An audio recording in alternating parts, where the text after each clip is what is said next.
Qo'qon shahridagi gastronomik turizm ko'chasida transport harakati tartibga keltiriladi.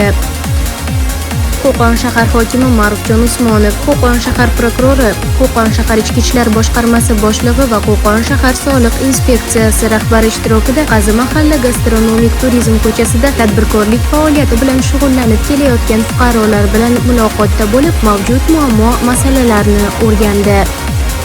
Xususan, tadbirkorlar bilan bo'lib o'tgan muloqot chog'ida gastronomik turizm ko'chasidagi do'konlarni yagona tasdiqlangan dizayn asosida qurilishini nihoyasiga yetkazish, oziq-ovqat mahsulotlari savdosini sanitariya talablari asosida tashkil etish, piyodalarning erkin harakatlanishi uchun shart-sharoit yaratish va yo'l harakati xavfsizligini ta'minlash bo'yicha kelishib olindi.